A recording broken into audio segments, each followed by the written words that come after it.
अस्सलामुअलैकुम। हाजिर खिदमत हूँ एक और नई वीडियो के साथ। आज से हम लोग चैप्टर नंबर 1 से स्टार्ट कर रहे हैं, जिसमें है हिस्सा नसर और चैप्टर का नाम है नज़ीर अहमद की कहानी। इनके मुसन्निफ़ है फ़रहतुल्लाह बेग। इसी टाइप से आप लोगों को डेली सुबह के 10:30 पे यानी 10:30 बजे आप लोगों को ये क्लास मिलेगी हर एक चैप्टर का। अगर आप लोगों ने जितना भी चैप्टर का मैं ऑब्जेक्टिव सवालात को कवर कराऊंगा, जितना भी मैं आप लोगों को पढ़ाऊंगा, ये सारा ऑब्जेक्टिव को अगर आप लोगों ने पढ़ लिया तो अगर आपकी तैयारी बिल्कुल नहीं हुई अब तक तो आप लोग समझ जाइए कि आप लोगों का पक्का फिक्स हो गया है कि यहाँ से तैयारी पूरी हो जाएगी आप लोगों की। और एक बात बता दूँ, अगर आप लोग हमसे ज्वाइन होना चाहते हैं तो हमारे नंबर से रब्ता करें। आप लोगों को कुछ फ़ी लगेंगे, फ़ी पेमेंट करने के बाद आपका जो है ज्वाइनिंग हो जाएगा और रोज़ाना आप लोगों को क्लास मिलेगा। बाकी पीडीएफ नोट्स से मिलेगा। इसको आप पीडीएफ नोट्स को अगर चाहें आप लोग तो कंप्यूटर से निकलवा भी सकते हैं ऑब्जेक्टिव का, ठीक है। यहाँ से अगर जितना भी ऑब्जेक्टिव मैं कवर कराऊंगा आप लोगों को, अगर आप लोगों ने पूरा पढ़ लिया तो बिल्कुल आपके एग्ज़ाम में जो है 90 से 95 नंबर फिक्स हो जाएगा, ठीक है। आइए इस नंबर को पहले आप लोग एक बार ले लीजिए, 950 821 47 60। फालतू के मैसेजेस नहीं करेंगे कोई भी, सिर्फ पीडीएफ अगर आप लोग लेना चाहते हैं तभी जो है इस नंबर पे रब्ता करें। आप लोगों को पहले ही बता दिया जा रहा है कि कुछ फ़ी लगेंगे, ठीक है। बाकी बाद में जो है कोई फालतू के मैसेजेस मत करेंगे, ठीक है। आइए देखते हैं हम लोग। चैप्टर नंबर 1 का नाम है नज़ीर अहमद की कहानी। इनके मुसन्निफ़ है फ़रहतुल्लाह बेग। मुसन्निफ़ क्या होता है? जो उनको लिखते हैं, ठीक है। यानी फ़रहतुल्लाह बेग जो है नज़ीर अहमद की कहानी लिखा है, ठीक है, ध्यान रखिएगा। आइए इससे सबसे पहला सवाल को देखते हैं हम लोग। सवाल नंबर 1 में है, इनमें कौन सी तख्लीक अफसाना नहीं है। और मैं आप लोगों को बता दूं ख़ास बात कि हम लोग सिर्फ पहले जो है ऑब्जेक्टिव सवालात के सभी चैप्टर के जो है ऑब्जेक्टिव सवालात को कवर करेंगे, उसके बाद फिर सब्जेक्टिव की तरफ भी बढ़ेंगे, ठीक है। और ये क्वेश्चन जो 2021 में पूछा गया है, फर्स्ट सिटिंग में पूछ क्या रहा है कि इनमें कौन सी तख्लीक अफसाना नहीं है। 4 ऑप्शन है, तो यहाँ पे नज़ीर अहमद की कहानी क्या हो जाएगा? अफसाना नहीं होगा। ये क्या है? नज़ीर अहमद की कहानी खाका है। आप लोग ध्यान रखिएगा।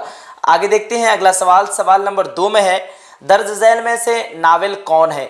4 ऑप्शन है, तो नज़ीर अहमद आपका नावल लिखा है, ठीक है। सवाल नंबर 2 का सही आंसर क्या हो जाएगा? ऑप्शन नंबर बी, तौबतुन नसूह। ये नावल कौन लिखे हैं? तो नज़ीर अहमद की लिखा हुआ नावल है, इसका नाम है तौबतुन नसूह, ठीक है।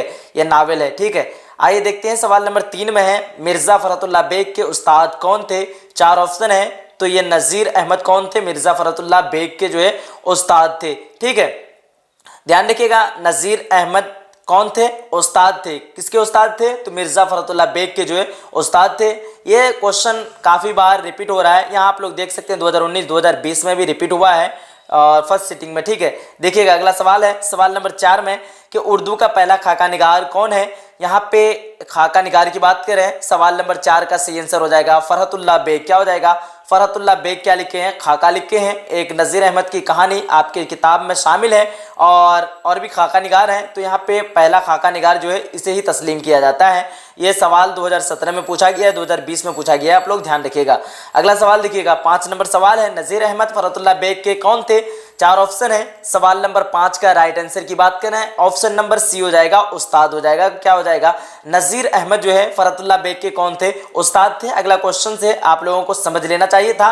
और जो भी स्टूडेंट पुराने स्टूडेंट हैं आप लोग देख रहे हैं तो जवाब दीजिएगा कमेंट बॉक्स में ज़रूरी। और जितने स्टूडेंट पढ़ रहे हैं सारे लोग कमेंट बॉक्स में जवाब दीजिएगा ताकि मुझे पता चल सके कि कितने स्टूडेंट जो है पुराने स्टूडेंट जो है पढ़ रहे हैं और कितने को मालूम है या फिर कौन कौन हमसे ज्वाइन किए हुए हैं चैनल पे, ठीक है। देखिए ये सवाल 2021 में पूछा गया है। उसके बाद देखते हैं सवाल नंबर 6 में है, मदरसा में फ़रहतुल्लाह बेग के साथ कौन पढ़ते थे? 4 ऑप्शन है, इसका सही आंसर ऑप्शन नंबर बी, मियाँ दानी। ये 2020 में पूछा गया सवाल है। उसके बाद देखिएगा सवाल नंबर 7 है, नज़ीर अहमद का ताल्लुक किस सिन्फ से है? 4 ऑप्शन है, तो नज़ीर अहमद कौन लिखे हैं? नज़ीर अहमद क्या लिखे हैं? नावल लिखे हैं। सवाल नंबर 7 का right answer option number A हो जाएगा। क्या हो जाएगा? नावल से है, ठीक है। नज़ीर अहमद पूछ रहा है, ना कि फ़रहतुल्लाह बेग पूछ रहा है। अगर फ़रहतुल्लाह बेग पूछता तो आपको बताना था खाका, बट यहाँ पे क्या पूछ रखा है? नज़ीर अहमद का ताल्लुक किस सिन्फ से, यानी नज़ीर अहमद को जो हम लोग जानते हैं किस हैसियत से जानते हैं? तो नावल निगार की हैसियत से जानते हैं इसको, ठीक है। देखिएगा सवाल नंबर 8 में है नावल मिरतुल उरूस के मुसन्निफ कौन है? 4 ऑप्शन है। सवाल नंबर 8 का सही आंसर है ऑप्शन नंबर ए डिप्टी नज़ीर अहमद। क्या हो जाएगा? डिप्टी नज़ीर अहमद। आप लोग याद कर लीजिएगा, मेरे साथ रिपीट कीजिएगा। अगर कोई दिक्कत आ रही है हमसे जरूर ज्वाइन हो जाएं, आप लोगों को आसानी से और आसानी से जो है पढ़ाया जाएगा। देखिएगा सवाल नंबर 9 में है नज़ीर अहमद किस मशहूर शख्सियत के उस्ताद थे? नज़ीर अहमद जो है किस मशहूर शख्सियत, तो मशहूर शख्सियत का नाम क्या है? मिर्ज़ा फरहतुल्लाह बेग। मिर्ज़ा फरहतुल्लाह बेग के उस्ताद का नाम क्या है? नज़ीर अहमद। यहाँ पे क्वेश्चन आप लोग दोबारा समझिएगा, नज़ीर अहमद जो है किस मशहूर शख्सियत के उस्ताद थे? तो फरहतुल्लाह बेग के जो है उस्ताद थे, ध्यान रखिएगा। सवाल नंबर 10 में है फरहतुल्लाह बेग नज़ीर अहमद के घर क्यों आते थे? तो फरहतुल्लाह बेग जो है नज़ीर अहमद के घर क्यों आते थे? पढ़ने के लिए आते थे। कई बार मैं आप लोगों को बता चुका हूं। देखिएगा सवाल नंबर 11 में है, क्या है सवाल नंबर 11 में? नज़ीर अहमद की कहानी के मुसन्निफ कौन है? 4 ऑप्शन है। नज़ीर अहमद की कहानी के मुसन्निफ क्या हो जाएगा? फरहतुल्लाह बेग। आपको शुरू में स्टार्टिंग में ही हेडलाइन में बता चुका हूं कि फरहतुल्लाह बेग कौन है। नज़ीर अहमद की कहानी जो है ये लिखे हैं और लिखने वाला क्या हो जाता है? मुसन्निफ हो जाता है। मैं आप लोगों को पहले ही बता चुका हूं। अब आइएगा 11 नंबर सवाल हो गया है, अब हम लोग 12 नंबर यहाँ पे देखेंगे ऊपर से।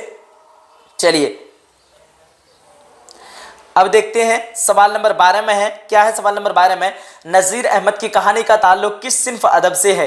तो नज़ीर अहमद पूछ रहा है ना, यहाँ पे क्या हो जाएगा आपका? इंशाइया दे दिया, खाका दे दिया, मुकाला दे दिया, अफसाना दे दिया। तो नज़ीर अहमद की कहानी का ताल्लुक, ठीक है, नज़ीर अहमद की कहानी का ताल्लुक पूछ रहा है, ध्यान रखिएगा। नज़ीर अहमद की कहानी का ताल्लुक किस सिन्फ अदब से है? तो खाका से। Option number B. 12 का क्या हो जाएगा? ऑप्शन नंबर बी याद रखिएगा आप लोग, ठीक है, क्या हो जाएगा? खाका से। उसके बाद देखिएगा 13 नंबर क्वेश्चन क्या है कि फरहतुल्लाह बेग की कौन सी तसनीफ शामिल निसाब है?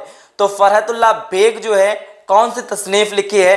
नज़ीर अहमद की कहानी। यह हो जाएगा ऑप्शन नंबर सी इसका राइट आंसर। क्या हो जाएगा? नज़ीर अहमद की कहानी। ये नून जा या रा और यहाँ क्या है? जो से है नज़ीर, तो आप लोग ध्यान रखिएगा नज़ीर अहमद की कहानी कौन हो जाएगा? नून जा या वाला, ठीक है, ये वाला सही हो जाएगा। आप लोग एग्जाम में आकर के कंफ्यूजन में नहीं मारना है कि नज़ीर यहाँ भी देखे तो फट से मार दिए, तो ये क्या हो जाएगा आपका? गलत हो जाएगा। और ये नून जा और या रा इससे होता है नज़ीर, तो नज़ीर अहमद की कहानी ऑप्शन नंबर सी। उसके बाद देखिएगा 14 नंबर क्वेश्चन क्या है? फरहतुल्लाह बेग शेरख्वानी में किस तरह की गलतियां करते थे? तो फरहतुल्लाह बेग जो है शेरख्वानी में एराब की गलतियां करते थे। एराब का मतलब क्या होता है? जबर हो गया आपका, उसके बाद आपका हो गया जेर, उसके बाद आपका हो गया पेश। जबर जेर पेश को क्या कहते हैं? एराब कहते हैं। तो जबर जेर पेश यानी सभी का लगभग में गलत होता है, तो यहाँ पे एराब की गलतियां करते थे। फरहतुल्लाह बेग शेरख्वानी में किसकी गलतियां करते थे? तो एराब की। आप लोग ध्यान रखिएगा। देखिएगा सवाल नंबर 15 है किसी शख्स की तहरीरी तस्वीर कशी को क्या कहते हैं? 4 ऑप्शन है, इसका सही आंसर ऑप्शन नंबर बी खाका निगारी कहते हैं। अगर आपको क्वेश्चन में आ जाए कि खाका निगारी किसे कहते हैं या फिर खाका किसे कहते हैं, तो इस क्वेश्चन से आप लोग जवाब दे सकते हैं कि किसी शख्स की तहरीरी तस्वीर कशी को ही खाका निगारी कहते हैं। क्या कहते हैं? किसी शख्स की तहरीरी तस्वीर कशी को ही क्या कहते हैं? खाका निगारी कहते हैं। सब्जेक्टिव का क्वेश्चन भी आप लोग आसानी से यहाँ से बना लीजिएगा, बाकी आप लोग ऑब्जेक्टिव का क्वेश्चन यहाँ पे भी जब तक के लिए ध्यान रखें। देखिएगा सवाल नंबर 16 में है, क्या है सवाल नंबर 16 में? मिर्जा फरहतुल्लाह बेग के जिद्दो अमजद किस बादशाह के जमाने में हिंदुस्तान आए? तो ध्यान रखिएगा शाह आलम सानी के जमाने में जो है मिर्जा फरहतुल्लाह बेग के जिद्दो अमजद जो है आए थे, ठीक है, शाह आलम सानी के जमाने में। उसके बाद देखिएगा सवाल नंबर 17 में है मिर्जा फरहतुल्लाह बेग के जिद्दे अमजद कौन थे? ठीक है, तो मिर्जा अफजल बेग। जिद्दे अमजद पूछ दिया जाए आपको बताना है मिर्जा अफजल बेग। मिर्जा फरहतुल्लाह बेग के जिद्दे अमजद कौन है? तो मिर्जा अफजल बेग। ध्यान रखिएगा, मेरे साथ रिपीट कीजिएगा, एक बार में याद हो जाना चाहिए। सारा के सारा मैं इंपॉर्टेंट क्वेश्चन आप लोगों को बता रहा हूं। देखिएगा 18 नंबर क्वेश्चन फरहतुल्लाह बेग के दादा कौन थे? 4 ऑप्शन है। सवाल नंबर 18 का राइट आंसर की बात करें, क्या हो जाएगा 18 का? ऑप्शन नंबर सी हो जाएगा। क्या हो जाएगा? मिर्जा अब्दुल्ला बेग। फरहतुल्लाह बेग के दादा कौन थे? तो मिर्जा अब्दुल्ला बेग। आप लोगों को और एक मैं ज़हन नशीन करा देता हूं, क्या कि यहाँ देखिए मिर्जा फरहतुल्लाह बेग के दादा, तो यहाँ पे खानदान के मुताबिक यहाँ पे है ना, तो मिर्जा लगेगा ही। यहाँ देखिए ये इसमें भी हशमतुल्लाह बेग में भी मिर्जा नहीं लगा है, रफतुल्लाह बेग में भी मिर्जा नहीं, इनायतुल्लाह बेग में भी मिर्जा नहीं लगा है, बट मिर्जा अब्दुल्ला बेग यहाँ पे जो है मिर्जा शुरू में स्टार्टिंग में लगा है। तो आपको यहाँ से पहचान जाना है कि इसके खानदान में कौन होगा, मिर्जा अब्दुल्ला बेग ही होगा। तो मिर्जा अब्दुल्ला बेग कौन है? फरहतुल्लाह बेग के जो है दादा है, ध्यान रखिएगा। अब देखिएगा 19 नंबर क्वेश्चन क्या है, मिर्जा फरहतुल्लाह बेग की पैदाइश कब हुई? तो मिर्जा फरहतुल्लाह बेग की पैदाइश जो हुई 1885 ईस्वी में हुई। कब हुई? 1885 ईस्वी में हुई, ध्यान रखिएगा सारे स्टूडेंट, ठीक है। अब देखिएगा 20 नंबर क्वेश्चन है, क्या है 20 नंबर में कि मिर्जा फरहतुल्लाह बेग के वालिद कौन थे? मिर्जा फरहतुल्लाह बेग के कौन पूछ रहा है? वालिद पूछ रहा है। तो ध्यान रखिएगा क्वेश्चन नंबर 20 का right answer option number B हो जाएगा। क्या हो जाएगा? मिर्जा हशमतुल्लाह बेग कौन है? वालिद है। मिर्जा हशमतुल्लाह बेग मिर्जा फरहतुल्लाह बेग के वालिद है। और मिर्जा हशमतुल्लाह बेग के वालिद कौन है? तो आप लोगों को मैंने अभी पढ़ाया यहाँ पे मिर्जा अब्दुल्ला बेग। मिर्जा अब्दुल्ला बेग किनके वालिद है? तो मिर्जा हशमतुल्लाह बेग के, ठीक है, मिर्जा हशमतुल्लाह बेग के। और मिर्जा फरहतुल्लाह बेग के वालिद कौन है? तो यहाँ पे क्या हो जाएगा? मिर्जा हशमतुल्लाह बेग, ठीक है। ध्यान आप देखिएगा, कोई डाउट हो रहा है आप लोग जरूर पूछ लीजिएगा हमसे। अब देखिएगा क्वेश्चन नंबर 21 है, मिर्जा फरहतुल्लाह बेग की पैदाइश कहाँ हुई? 4 ऑप्शन है, दिल्ली, हैदराबाद, सहारनपुर, इलाहाबाद। सवाल नंबर 21 का राइट आंसर क्या हो जाएगा? ऑप्शन नंबर ए हो जाएगा, दिल्ली। ऑप्शन नंबर क्या हो जाएगा? ए, यानी दिल्ली। उसके बाद देखिएगा सवाल नंबर 22 में मिर्जा फरहतुल्लाह बेग के वफात कब हुई? 4 ऑप्शन है आप सभी के सामने में। इसका राइट आंसर 1947। आप ध्यान रखिएगा, ये ध्यान आपका हमेशा रहेगा। आपका देश जब आजाद हुआ उसी तारीख को आपको याद रखना है। 1947 ईस्वी को जो है मिर्जा फरहतुल्लाह बेग की जो है वफात हो गई। और पैदाइश कब? 1885 ईस्वी। ध्यान रखिएगा, पैदाइश और वफात ध्यान रखिएगा जब भी आप लोगों को पूछ दिया जाए, ताकि आप लोग आसानी से बता देंगे 1885 ईस्वी में कौन क्या है।